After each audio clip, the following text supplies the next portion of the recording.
Ander, ek sien jy sal terug. Wag net gou vir Josh. Enige spesifieke in jou geval kos kry gou vir Josh ook net gou vinnig weer terug. Ek wil hom net gou met. He's joining, but yeah, the wind is blowing quite severely in Cape Town today, so I've had some regular interruptions with my internet connection. Josh, Anrich, at the end of the previous session, we were dealing and finishing off with brands. Any particular brand that you have experienced as amazing and that you've been loyal to for quite some time? And it could be for, and if you don't mind, also share the reason why with me as well. Josh, you want to go first?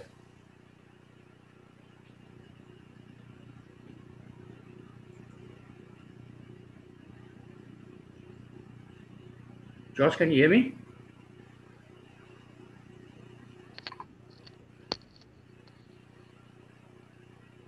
Josh, can you hear me? Yes, sir, I can hear you. What brand have you been supporting? I mean, it's obviously certain preferences and whatever, but name a brand for me that you are very loyal to and that you're not going to compromise on. If somebody says, listen, man, I can get you this for half price, but it's a different brand. But you say, no. I'm not sure about the quality of that particular product. I'd rather stick to the brand that I'm supporting. Anything that comes to mind and why that particular brand? I'd say for me, concerning these well-known brands, for example, Adidas and Nike, it would be Nike for me. Yes. Growing up, I've always had Nike boots or shoes, and I've always loved the quality, especially the design of their shoes. For example, the Air Force Ones. Yes. They've been there since forever, and even now you can see them being it's changing, but still it's still the same, but changing the same at the same time. So for me, Nike is a brand that I'm loyal to. I like Yes. the texture of the brands when it comes to, since I'm a sports person, I love soccer, so I always compare Nike boots with other brands concerning their soccer boots and stuff. So when I'm buying boots, I always prefer to buy Nike. So for you, the reason why you've been supporting Nike and why you're loyal to Nike is A, the quality of the product, the fact that there's always a great variety of to choose from, and that they at the front of the changes, new technology, they bring in new colors and new designs and stuff all the time. So it's almost as if they listen to what the customer wants and they try and satisfy the customer by providing them with a product that they sort of requested, so to speak. Yes, sir. Okay, Anrich, I mean, what are you? It could be anything. Could be clothing. Could be food. Could be whatever. I mean, what are you? Vehicle. What are you loyal to and why? What brand? I would say Under Armour. Yeah. It's a good quality and it's minimalistic. I have to admit, I'm impressed with their whole range as well. To be honest with you, yes, it's good quality, it's a durable quality, and I also like a product range that keeps updated with the trends. I mean, it's not okay, right? This is a very I know the brand. It's a good brand. I support the brand, but it's almost as if they always take 2 or 3 steps behind when it comes to what's in fashion and the new trends and stuff like that. So I think especially with the generation X and generation Z that you guys are a part of, that's what you like. You like variety in you because you constantly change. I mean, how many of any of you, Anrich, Josh, do you still have the same cell phone that you had 2 years ago? No. As soon as if you're on a contract and your 2 years are finished, you will upgrade. You want the latest. You want the new bells and whistles. You want a better camera. You want extra or better quality camera, whatever. But that's how this generation is. On the go the whole time. Change. You don't want to be left behind. You don't want to be the one. You want faster access to information and on your phone. You want to be the first one to know it. You don't want to be told by somebody else, have you heard about this? You want to be the one telling them that. And that's just, I think, testimony to the or a characteristic of the generation that you guys are a part of. Nothing wrong with it. It's great. Yeah, we used to a faster pace. We still grew up with phones. Like they still have on some farms nowadays. We have to work through a switchboard. But thank goodness that's not the case anymore. Because yesterday when I went to the doctor for my checkup on my knee, there was something still wrong with the tendon that they have to now fix again in a follow-up operation. But the doctor who operated on me was actually in theatre at this point. So I was at the nurse that replaced my dressing. And obviously, they call for the doctor to have a look at it before they take the next step. And because he was in theatre, she could take a photograph of my wound, send it to him on his cell phone in theatre. He could have a look at it, and he actually phoned back and said, "Listen, this and this and this would be the next step." What would have happened 20 years ago, 30 years ago, before we had cell phones? So it's amazing. It's amazing how technology has made us lazy, but also has made has made some enormous changes to us functioning better and being more efficient, if it's used correctly, however. Let's look at chapter 10 now. Chapter 10 deals with marketing channels. People and marketing channels, and my apologies again for shifting and repositioning myself, but I don't have a better side, left or right, it doesn't really matter. And I still have most of my hair, so there's nothing shining back at you. The marketing channels are nothing else than distribution channels. In other words, the other component, and like in the previous session, we are dealing with the 4 P's of marketing, or marketing mix, which is products, price, which we still will do, promotion, which is part of marketing communication, or one way of communicating, and then obviously the place. The place would be, we don't go to the factory and buy our bread from the factory and our milk straight off. We did. That was in the 70s and 80s. You actually went to basically a farmer's market. Supermarkets didn't have fresh vegetables and milk and stuff like that. As a matter of fact, milk was delivered by the manufacturers like Dairy Maid to your door. You actually bought coupons. You put coupons in your empty milk bottle outside your door, and the milkman literally in his truck stopped in your driveway, took the empty bottle, saw how many coupons were in there, and gave you the equal amount of full bottles of milk. And that was done early in the mornings on a regular basis. That's the way it was done before you could buy it from a supermarket. Same with veggies and fruit. So a lot has changed, but we fortunately don't have to do that anymore. We just go to the nearest shop nowadays, and shops have diversified as well. Where you go to a shop at a garage station, you could basically buy cool drinks and cigarettes. You can now buy anything that you buy in any supermarket for that matter. And with your express pickup and express shops that you find at your BP stations nowadays, you can buy anything that you will buy in a normal pick and pay there. Obviously, it will be, because it's a 24/7 facility, it will be slightly more expensive, but you can get it there. So your distribution channels refer to specifically the path that the product takes from being manufactured to being on the shelf, where you can go and find it and buy it. So there are different types of marketing channels or distribution channels. We'll have a look at it. The direct channel, where you buy specifically or directly from the manufacturer. And then where there are intermediaries like wholesalers and retailers as well in the distribution channel that fulfill specific functions. But let's look at the different marketing channel structures, like I referred to now. how the whole process works. How do we get the product from A to B? What are the important aspects about a marketing channel? If we have to define a marketing channel, we can say that it's a pipeline through which the products, their ownership, communication, financing, and payment, and accompanying risk flow to the consumer. So, in other words, a pick and pay, or McDonald's.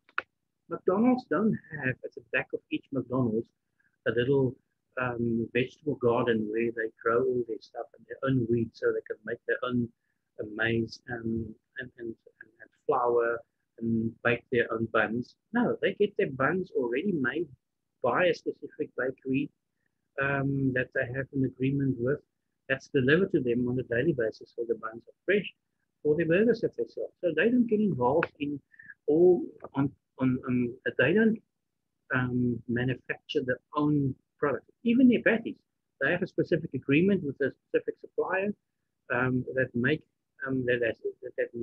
patties for them according to their particular recipe.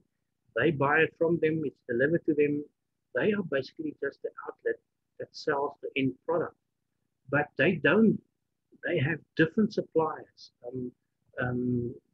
wholesalers in the whole process that they get these products from. If we, I'm not sure exactly, I haven't been to Gauteng for quite some time, but if I drive to Cape Town International Airport, on the way there's a massive pick and pay storage facility. It's size of 5, 6, 7 rugby fields. And that is where all the products are assembled. In other words, if the Coke that you find,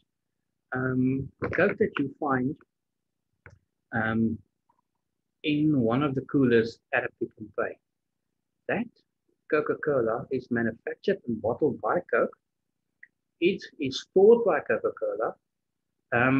It is transported by the Coke truck to the depot of Pick and Pay. So in our Pick and Pay trucks that go to all the different Pick and Pay supermarkets, they will have their Bocomo, they will have their Dairy Mate, they will have their Coca-Cola, they will have their Simba. And that is how it's done nowadays. In the past, it was different because Pick and Pay's deliveries was done by the actual supplier. So the Coca-Cola truck went to each supermarket and delivered the Coke that was ordered by that particular supermarket. And the same with all the other brands of products. Nowadays, as I said, these big companies like Pick and Pay and Spar have their own depots where they store the products that they have on their shelves. Obviously, which is not consumable products like milk and bread that has to be fresh every day. Most of these supermarkets nowadays have their own bakeries. So they don't order their buns from a particular supplier, they make their own buns. They do, however, have other brands in their store, like Albany, like Dunes, who also sell different formats, and not bread, but different formats of their bread in the form of a hamburger bun or a burgers roll or a hot dog roll, for instance. So there are different variants on that topic as well, but you can also buy a Pick and Pay, a fresh Pick and Pay from their bakery roll, depending on your specific needs. Right. Let's look at some different marketing strategy structures. The marketing structure that I refer to directly. Give me an example. Anybody, both Ulrich or Josh, a direct channel where the consumer buys directly from the producer. Give me an example of that, because I mean this is a valid question I can ask in a test or exam. Give me an example of a distribution channel that's a direct channel. Would it be like a butchery that directly buys from a farmer? Yes, and it could be that it's an exclusive, exclusive agreement where they only buy from a specific farmer because they, according to the needs of their particular customers, they they enjoy the quality of particular meat. It is bought from a specific farmer, and therefore that producer or that farmer would be supplying a butchery with particular meat, but the consumer buys the meat directly from the butchery. Another example, probably more clear example, is I'm not sure what the case is in your rural areas where you're from, but quite popular in the Western Cape on our farms, our wine farms and our citrus farms, are farm stores. They're quite popular and people stop along the way because, I mean, usually towns are not just 5 kilometers apart, especially if there's road trips and family involved, but also for your reps who are on the road for most of the day, they need to maybe stop for a quick lunch somewhere. So often these farm stores um, so a farm store is an example of a direct channel as well, where me and any member of public who stop at the farm store buy products that that farmer um, himself has produced on his farm. He doesn't bring in anything from outside. That is what is available on his farm and has been produced in different formats, for instance. So that is a good example of that. Retailer, Josh, can you give me an example of a retail channel?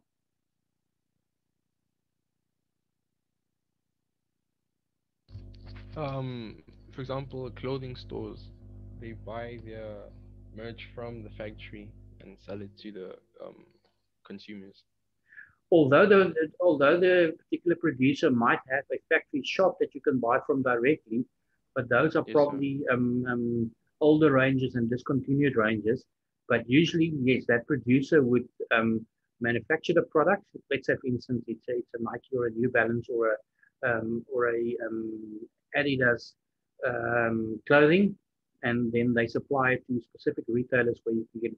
And the retailers nowadays are usually were the businesses that specialize in selling clothing, for instance, like Woolies or Markhams or um, Sportsman's Warehouse or um, Cape Union Mart or any of those shops who basically sell T-shirts. They get their products directly from Adidas or Nike or whoever the producer is. Or the manufacturer is another word that we can use that's probably more descriptive. And we buy it from those shops. But all those manufacturers, producers, also have factory shops that you can directly buy from, and then it becomes a direct channel. But yes, the example that you given is a proper example. Thanks, Josh. Wholesalers, Andre, example of a wholesaler. It can be like Makru buying stuff from Kellogg's, for example. Yes, so I can go to Pick and Pay if I want to, but as a wholesaler, they um, basically just stock a similar range, but in greater quantities. Um, and businesses or retailers who want to sell it directly to the consumer can buy it or maybe not have access directly to the manufacturer to buy it, but they can get it from the wholesaler in the quantities that they want because the wholesaler stocks it in large quantities. Great. Your agents and brokers, more specifically marketing channels when you are not selling a product, but when you are selling a service. Here specifically, we can refer to insurance brokers, agents, although this has also changed nowadays. In the past, if I want, it still happens. I mean, you still find agents and brokers nowadays that sell insurance and then that actually visit the client. For your medical schemes, also, I think nowadays um, medical examination is required as well. If it's not, um, if you are reasonably healthy, then it will just be a nurse that visits and take blood samples and stuff like that. But if it's it's a specific type of individual, like maybe over 50s, where some lifestyle, apparent lifestyle problems have been identified, maybe somebody that's overweight, for instance, a full medical checkup where you refer to your doctor is necessary before a particular product is approved. But usually, yeah, the producer or the manufacturer would be, for instance, Discovery Health. The agent or the broker would be consultants that work and sell specifically Discovery Health products, and they sell it usually directly to the consumer, but they can also be employed by specific medical practitioners to ensure that the product is offered to the customer. But the customer usually sits down with a broker that determines their specific needs, and these specific needs, once identified, is then documented in the contract which is offered to you. Nowadays, the initial step that is done is to go online onto the website of the manufacturer, in this case Discovery Health, see what the product is that's available, choose one that suits your specific needs, contact them, and then they'll get back to you. And very often through just not necessarily an agent visiting you or a broker visiting you, but also somebody who just calls you. Outsurance is a good example of this. Outsurance don't have agents and brokers out there. Everything is done online. Once you have contacted their 086 number and showed interest and said, listen, I have a specific need, can you please this and this and this is what I need, want to buy. They ask you a couple of questions. It takes about 5 or 10 minutes online. They send you a proposal. You have a look at it, and that's it. Sign a document, scan it, and send it back. And you've never met a broker, but you have Outsurance policy. I know that they also still are, especially in the commercial field.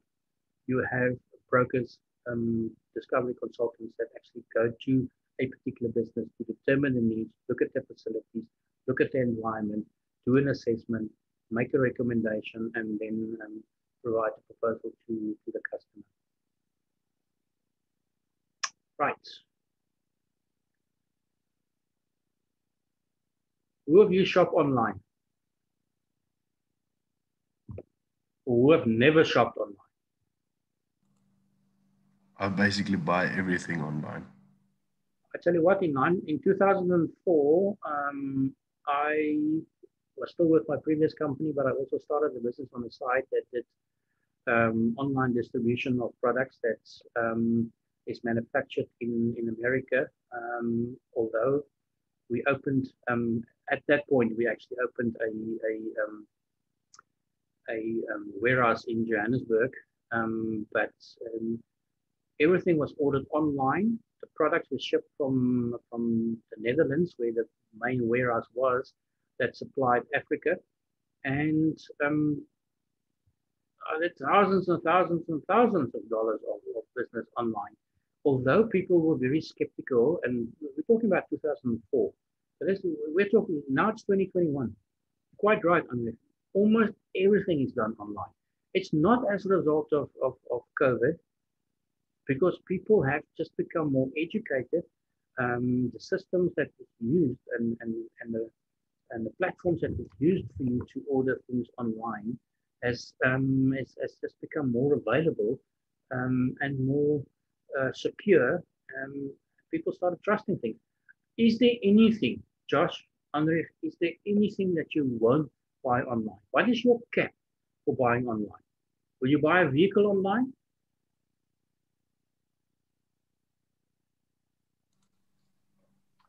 I don't know, sir. I don't know. I haven't really thought about that. Usually, it's just whatever there is to buy, you just buy it online. But concerning what you just mentioned, a vehicle, I prefer to go there in person. You will start your search initially online. You'll go onto Auto Trader. You'll sir. go onto Cars 24 or whatever, and you'll shop around first. But when you actually want to make the purchase, You've gathered all the information and you will go to the dealership and you want to sit in the vehicle, you want to see it has the engine, you actually maybe want to take it for a test drive. So you're quite right. That's probably not an item that you'll buy online. But what is the cap? How much are you prepared to spend? Because there are still a risk that you can lose the money, or that the product that was delivered is not the correct product, or that the product is damaged. I know there are protections. I mean, obviously there's a return policy, but what are your caps? What are the limits that you are prepared to spend online in other words, what you are prepared to risk to lose, so to speak? Where do you draw the line? I mean, it's fine buying groceries and stuff and Pick and Pay delivers it and using Mr. D Foods to deliver foods for you and stuff like that. But where do you draw the line with when you buy online? Because I mean, as I said, Andre, you said almost anything you buy online. Where do you draw the line? How much are you? What's the maximum you are prepared to spend online? Well, I would say 50,000. That's what I recently paid for a gaming computer. So I would say that's the absolute maximum I'll spend online. How did you go about in the process? I mean, how much research did you do beforehand? I mean, obviously, well, a lot. You knew what you wanted. I knew what I wanted. Well, I did a lot of research about the products, but I did more research about the company where I bought it from. Right. This was not all the parts were not bought from the same company, but I did a lot of research about the different companies I bought from, because it was very scary to spend that much money for, it is you don't even know the product. But I think also my son being into gaming as well, you don't find stores that you can actually go to and that will give you the product that you want. You have to almost buy from different suppliers and then assemble it to get the maximum performance out of the product that you want. In that particular format, it's not stocked, because it becomes it's a very personalized, very specialized item for that matter. Yeah. Okay, very interesting. Let's look at some marketing arrangements that businesses have with each other. You have multiple channels where obviously there are two more channels. The direct one and the retail one is the ones that you can either buy directly from the farmer, or you can go to the butcher and buy the meat there. Another example would be Verimark. Verimark advertised on television, and we all have almost used the wrong word, but we buy a lot of crap online from Verimark. It's that 5-minute abs machine that you have, and then after using it 3 times, it's hidden somewhere in your garage and never use it again. But you could only buy it online. But nowadays you'll find in most malls you have Verimark shop as well. So that's an example of multiple channels. And then you have your non-traditional channels, which we've just spoke about. That wasn't usually the case, but nowadays, more often than not, I find that in some areas they have on a regular basis, they have sort of farmers markets, maybe on a Saturday morning, where people can go and buy fresh produce directly from the farmer. Different farmers from a particular area all have their produce there on that particular day, and you can buy directly from them. And then obviously the use of the internet, which has become very, very popular nowadays, and we almost can't do without online shopping nowadays. Another good example is the one of strategic alliances. We find that Starbucks and Pepsi have such an alliance, and similarly with Starbucks and United Airlines. As United Airlines, I know when I flew from New York to Los Angeles, the coffee that you get on a Kulula flight or a SAA flight is just coffee in a sachet. It could be Rico free, it could be Nescafe, whatever. But the coffee that you'll find on a United Airlines flight would be Starbucks coffee, and it's jointly branded as well. You'll find that there's a little Starbucks logo on it as well, to indicate that Starbucks and United Airlines are in an alliance, in an agreement with each other. So that is quite popular nowadays, specific brands. If you go to If you go to McDonald's, you'll find that Coca-Cola is the brand that provides them with their soft drinks, where Burger King, for instance, have an agreement in place with Pepsi. Those are examples of strategic channel alliances. At this point, people, there's not much. Yeah, as a matter of fact, it says there on the left-hand side, not in the curriculum. So we've done the entire slideshow, but there are some items that obviously is not covered in the curriculum. At this point, with about 10 minutes to go in our session, I would like to, I'm going to unshare the screen.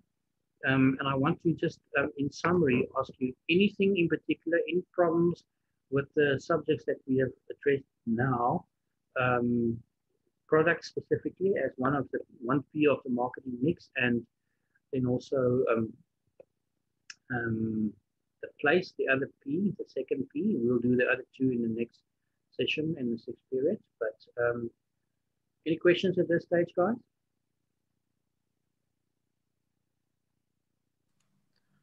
No, not from me, sir. No problem. Joshua, anything that you have? No, no, sir. I don't have any questions. Okay, so I'm assuming that both of you, Andre, you and Josh, are going to get high marks in the test and exams, right? Definitely, sir. I have to. I like the confidence. That's good. Guys, if you don't have any questions, I'm gonna finish the session now. Andre, if you want to say something, I see you've unmuted yourself, or you just playing mute, unmute. No, I said I'm also aiming. Okay, great. Andre, Josh, I'm going to close the session now. Well, let me rather, before I do that, we're on the 4th period now. Do you have another session with a different lecturer in the 5th period? No, sir. I don't have a 5th period. Andre? I also don't have another session. So the 5th period, that's the one that starts at usually starts at quarter to 2, right? Yes. Yes, I think so. Okay, if that's the case, I'm not going to wait let's not wait till 3 o'clock for the 6th period for us to have our final session for the day. If you're okay with it, let's take a 20-minute break, and then we start with the next 2 chapters at 2 o'clock. Gives us about 20 minutes. Then we finish earlier, then we don't have to do 3 to 4. That's fine by me. Okay with Andre? Okay with you, Josh? Sounds good. It sounds good, sir.